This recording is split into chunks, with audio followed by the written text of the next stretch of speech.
श्रोता प्रेमियों, मैं राम सागर शास्त्री आप लोगों के समक्ष एक प्रसंग रखने जा रहा हूं। कुश का दूसरा विवाह। देखिए, कुश का पहला विवाह सुमति के साथ हुआ था, जिसके द्वारा एक पुत्री का जन्म हुआ। कि कुछ समय बाद सुमति द्वारा उत्पन्न कुमारी एक हुई। हेमा शुभ नाम रखा उसका, प्रमुदित उसकी छवि देख हुई। सुमति ने उस पुत्री का नाम हेमा रख दिया।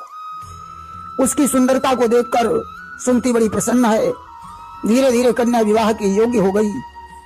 कि ब्याह योग्य कन्या ही अनुमानी, और कुश ने दियो स्वयंवर ठानी। कन्या को विवाह के योग्य देखकर उसने उसका स्वयंवर ठान दिया। आज स्वयंवर में अनेकों राजकुमार उपस्थित हो गए। चित्रांगद ने मौका पाकर हेमा का हरण कर लिया। यह देखकर लवकुश को गुस्सा आ गया और उन्होंने चित्रांगद पर आक्रमण कर दिया। चित्रांगद कोई मामूली योद्धा नहीं था कि उस महावीर की मारों से जब लब मूर्छा में छाए हैं, तब मुदगल ऋषि के आश्रम से हनुमान संजीवनी लाए हैं। चित्रांगद की मारों से लब बेहोश हो गए।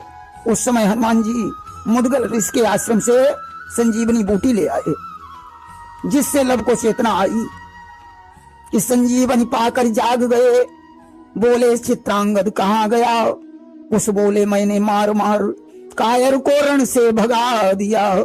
जैसे ही लब जागे, उन्होंने कुश से पूछा, भैया चित्रांगद कहाँ चला गया? उसने कहा, मैंने उसे अपने बाणों की बदौलत रण स्थल से भगा दिया। यहीं पर उसकी वीरता पर प्रसन्न होकर भगवान राम ने उन्हें एक कंकण प्रदान किया। इसी खुशी में राम ने उस सुत को हर्षाए, बार बार तारीफ कर कंकण दिया गहाए। देखिए, कुश के कोई पुत्र नहीं था, इसलिए कुश पुत्र की कामना से दुखी रहते थे। कहा जाता है कि पति बिन सूनी मांग, पुत्र बिन है घर सूना। दो मुक्ति के मार्ग, दो बिन है दुख दूना। जैसे बिना पति के मांग सूनी होती है, उसी प्रकार बिना पुत्र के घर द्वार सूना होता है। ये दोनों मुक्ति के मार्ग हैं। इन दोनों के बिना दूना दुख है। और चही हुई कन्या 60,000, और एक पुत्र बिन जग अंधियारा। भले ही कन्याएं 60,000 उत्पन्न हो जाएं, परंतु एक पुत्र के बिना संसार में अंधेरा ही अंधेरा है। एक दिन की बात है, कुश सरयू नदी में स्नान करने के लिए गए। एक दिवस कुश ने किया सरयू पर प्रस्थान, रथ रोका करने लगे बेपावन स्नान। उन्होंने नदी के किनारे रथ खड़ा कर दिया और सरयू में स्नान करने लगे। जल विहार में इतना मग्न हो गए कि उन्हें शरीर का होश ही नहीं रहा। हाथ से कंकण कब निकल गया उसको कोई पता भी नहीं चला। कि जल में रहता था कुमुद सर्प, उसके घर बहन सुहाती थी परम सुंदरी रूपवान, वह कुमुदावती कहाती थी। सरयू नदी में कुमुद नाम का एक सर्प रहता था, जिसकी बहन का नाम कुमुदावती था। उस कंकण को कुमुदावती उठा ले गई और अपने भैया कुमुद को दे दिया। इधर जल विहार के पश्चात उसको कंकण की याद आई कि मेरे हाथ का कंकण कहाँ चला गया। मेरा कंकण और कहीं नहीं, सरयू में ही गिरा होगा।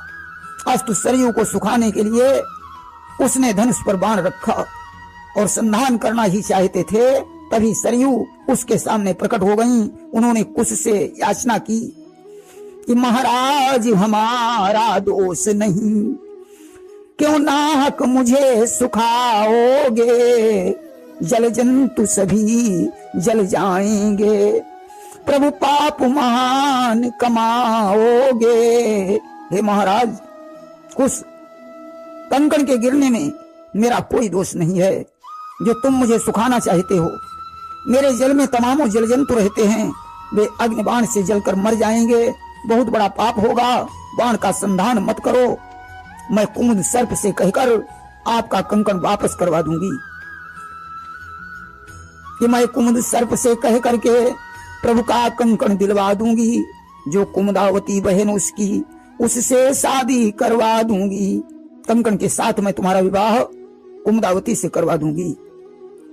इस प्रकार एक साथ दो काम बन जाएंगे।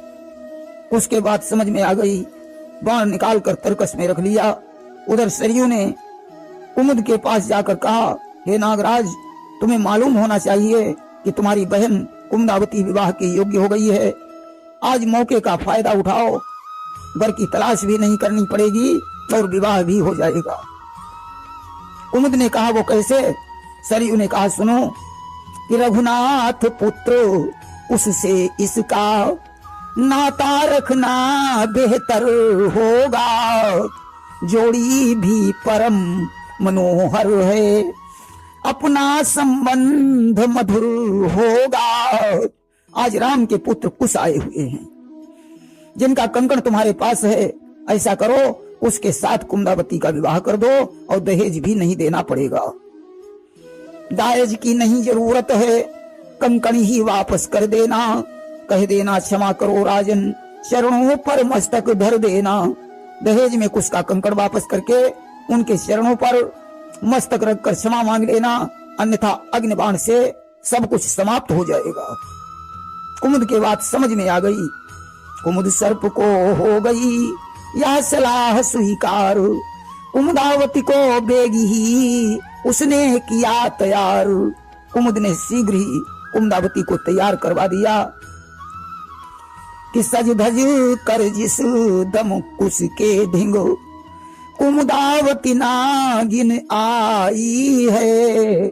उसकी सुंदरता देख देख रति की आभा शर्माई है। जिस समय सज धज कर कुमुदावती उसके समीप पहुंची, उसकी सुंदरता देखकर कामदेव की पत्नी रति भी लज्जित हो गई। कुमुद ने अपने हाथों से कुमुदावती का हाथ उसके हाथों में दे दिया और कहा, राजन, मेरी यही छोटी सी भेंट स्वीकार करो। कंकण अर्पण कर दिया। हंसी खुशी के साथ सुमति नाथ अब बन गए कुमुदावती के नाथ। हंसी खुशी से कुमुद ने उसको कंकण अर्पित कर दिया। अभी तक तो कुश सुमति के ही पति रहे, आज से वे कुमुदावती के भी पति बन गए। आए वापस महल में, छाई खुशी अपार। सुमति भी हो रही थी बार बार बलिहार। आज कुश अपने महलों में आए। कुमुदावती को देखकर सुमति भी बड़ी प्रसन्न हुई। उसने सोचा, अभी तक तो मैं अकेली थी, परंतु अब मेरी एक बहन और भी आ गई है। उस समय के उपरांत कुमुदावती के द्वारा एक पुत्र का जन्म हुआ। माता कुमुदावती अपने बच्चे को देख देख कर बड़ी खुशी मनाती है। अतिथि नाम से वह हुआ भारत में मशहूर। आगे चलकर विश्व में चमका जिसका नूर। वो बालक अतिथि के नाम से प्रसिद्ध हुआ।